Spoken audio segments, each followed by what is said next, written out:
Yo, so how's it going, guys? Welcome back to another GTA 5 video. Now in today's video I've got some insane new information to share with you guys, possibly one of the biggest leaks in recent months with regards to the next big DLC update. Now I am aware that it is the 1st of April and it is April Fool's. I do want to clarify, this is not a joke, this is no fool, this is no fake information, and in actual fact this information was released yesterday, but I just want to piece all the puzzles together and put together an ultimate video fully breaking down for you guys what you can expect to see. Of course it would be easy for me to make 20 videos on one subject like certain people, but that isn't in my nature, so do just rest assured this is not an April Fool's video. Now of course it has only been 2 weeks since the Super Sport DLC was released by Rockstar Games into GTA 5 Online, so I know for a fact the next big DLC update isn't going to be on a lot of people's minds right now, especially seen as there is still a ton of content to be released with the Super Sport update. But despite that, a huge leak was recently made by someone called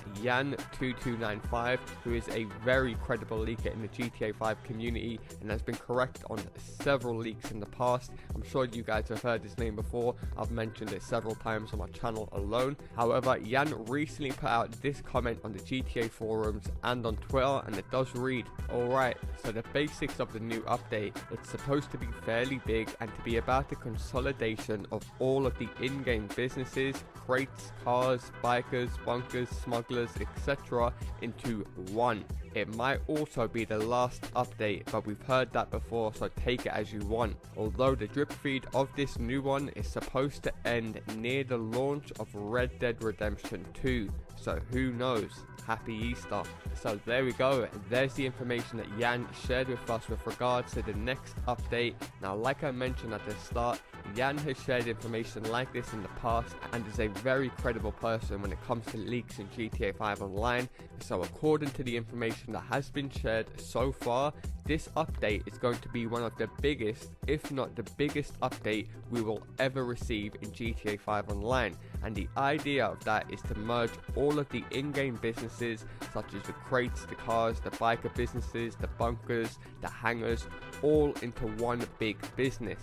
Now I'm not quite sure how Rockstar Games plan on doing that, but it is something that sounds very interesting, as I think we can all agree if we could operate all of the businesses under one rather than individually running it, we'll probably be able to make more money with less work, which is always a good thing, especially for you guys in my community. Plus, as I'm sure a lot of you guys are also aware, some businesses in the game only have access to certain vehicles, features or properties, so coming together and having access to everything all under one umbrella just sounds great to me. But like I said, exactly how Rockstar Games will execute this is a completely different matter. Now one theory that I personally did have a few months ago was to let different organizations interact with each other in terms of robbing each other for supplies or product, or even teaming up to do like one big operation, but have it on a timer exactly like the car sell limit every 48 hours, so you can only execute a raid on another business every 48 hours. It just so it isn't too overpowered and like everyone's just raiding each other's business 24/7.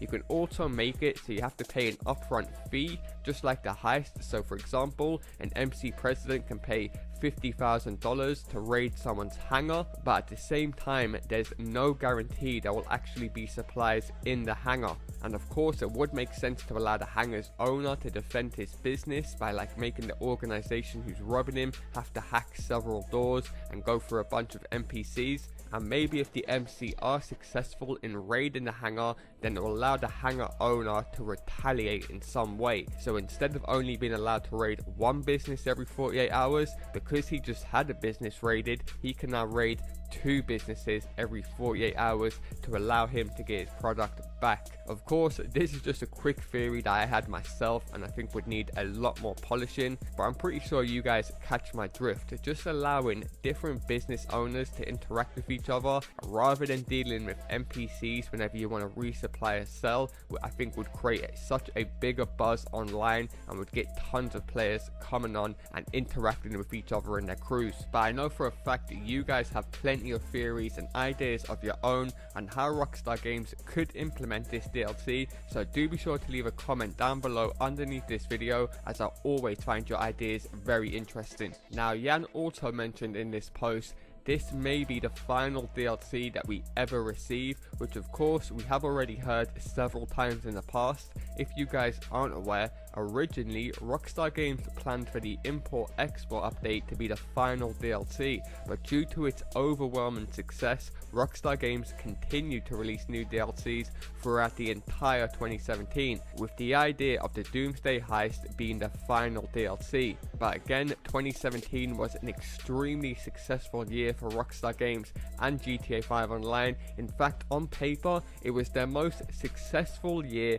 to date. So obviously Rockstar Games have once again pushed back the end date, but for obvious reasons, GTA Online can't last forever, especially with Rockstar Games' next major title, Red Dead 2, due to release later this year in October, and Rockstar Games have already stated around its release they will be stopping GTA 5 Online updates to solely focus on Red Dead 2. Now, this doesn't necessarily mean that they're completely stopping any update in the future for GTA Online, and may just be doing it temporarily to focus on Red Dead 2 around its release date. As I'm sure a lot of you guys can remember, when GTA Online first got released, Rockstar Games majorly underestimated the amount of server issues they would experience, and they had major issues for the first few weeks, let alone days. So they'll probably be trying to do everything in their power to avoid anything like that happening again, because that is some of the worst PR or promotion you can have, is your game not even be able to get online, and just it keeps on crashing and a bunch of bugs keep on repeating themselves. So you can see why Rockstar Games will want to focus the majority of their power onto that new game. But once the game is up and running and Take-Two can kind of see how the game is performing with regards to sales or micro sales, we then may see a return of GTA Online DLCs towards the end of the year or early next year, maybe in the form of a casino or a map expansion. However, following this information that Jan2295 did release, another credible leaker in the community cropped out the woodworks known as TezFunds, who has also been correct on several information leaks in the past, so he's also a very credible person when it comes to leaks in the community. Also went ahead and released some information of his own. So TezFunds was able to look through the game files, and like I said, did find some information of his own, which does link into the leaks from Jan2292 on the previous day. So TezFunds did go ahead and say this on the GTA forums: IDs for the new adversary modes are 60, 61, 59 isn't in the update. More likely coming with the next update, it deals with territory control like Occupy and Land Grab. So basically in this forum post, TezFunds was just sharing some information about an adversary mode that was either cut content or is soon to be released that is very similar to Land Grab or Occupy with regards to the whole territory control. Now obviously earlier in that day, as I already spoke about, Jan225 released some information with regards to the next big update, so this was clearly the main topic of discussion around the whole forum, to which a user then went ahead and replied to TezFunds and said, "No offense, but I find it funny how you've got completely ignored, LOL." To which TezFunds did go ahead and reply to him and said, "Well, I just found something that confirms what Jan said. We're getting a new business." So whilst no one really doubted what Jan said was true, just having it reconfirmed by someone who looked at the actual in-game files reassures us that these leaks are actually legit. Now TezFunds followed up with another post, obviously showing off what he just discovered in the game files, and it does read, "Well, what I found isn't really interesting. There are new event IDs. I didn't check the whole script, I just checked the strings, and it seems they've left some interesting ones. BBTI_KOI. This string is for 236. It's added next to pen_knock_p. Was knocked out of penned in. Strings for 237 event ID. These ones are for you collected, insert crate name, or you dropped, insert crate name." Now what's interesting is that this new business doesn't seem to have a rival text like the Doomsday Heist equipment or the Smuggler's Run. Maybe because it's still under development, or it could be some sort of business where sourcing is to participate in a large area like penned in, trying to knock out other players to deliver it to your base of operations, which makes perfect sense. Just think of it like this: mixing in penned in, executive search in free roam with supplies and product. God damn, the amount of craziness and fun that's going to be had in free roam is going to be off the charts. And of course, a lot of you newbie GTA players may not have played GTA San Andreas back in the day, which, if you guys aren't aware, in the actual story mode, you could take over certain territories by spraying certain areas of the wall, and then certain areas of the map would show up either purple for the ballers or green for Grove Street, and you can continually take over different areas. And I just remembered there was also a yellow section for the Vatos, so it could be an update where like new areas just pop up every 10 minutes and you can battle it out in free roam to take over certain territories in free roam, which I personally think would be a great update and somewhat of a continuation from the Lowriders update, which was a massive success in GTA Online, as it just resonated with a lot of the old school GTA players who remember playing San Andreas way before all this online stuff was even possible. And going off the leaks from Jan and both Tez funds, it does look like Rockstar Games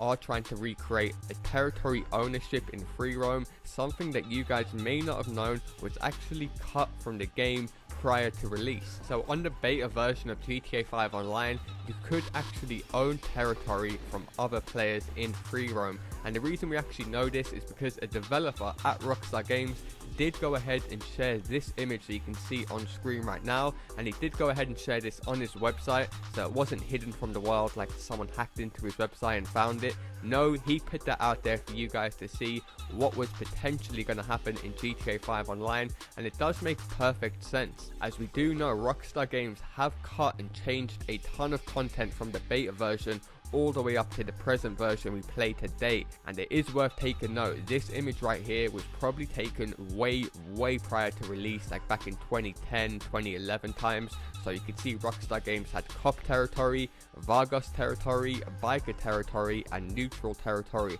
Of course, we already got a bikers DLC which did get released. The Vargas, a well familiar gang in Los Santos as I mentioned from San Andreas days, and the cop territory, Rockstar Games probably planned on releasing some form of cop DLC similar to how we can play as a cop in GTA 4. If you guys aren't aware, as soon as you enter a cop car in GTA 4, you can actually take up the role of being a police officer in free roam. However, I think for obvious reasons, Rockstar Games did cut this content because you could obviously see a ton of people abusing this right in free roam and just taking away from the actual real life experience of cops going around the city. So on this image, where we can see cop territory, instead of that, we'll probably have something like CEO territory or pilot territory for the hangars. Of course, there has been a ton of updates that have been linked into businesses throughout the last couple of years, so it would make sense for different territories to be owned by different people or different organizations in those businesses.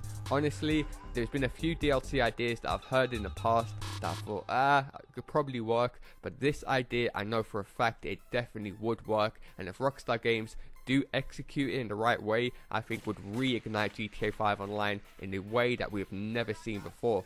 Hopefully you guys do appreciate me cramming all of this information into one video rather than making like 50 videos like you've probably seen on YouTube already. And do be sure to sound off in the comment section down below. Do you guys find this interesting? Is this something you guys have been waiting for? And also, how could you guys see Rockstar Games executing this territory ownership in free roam? Do be sure to leave a comment down below, and also do be sure to show support by dropping a like down below, and I will be sure to keep you guys updated in the future with all the latest leaks, news and glitches. Thanks all for watching guys, and I'll see you in my next video. Peace.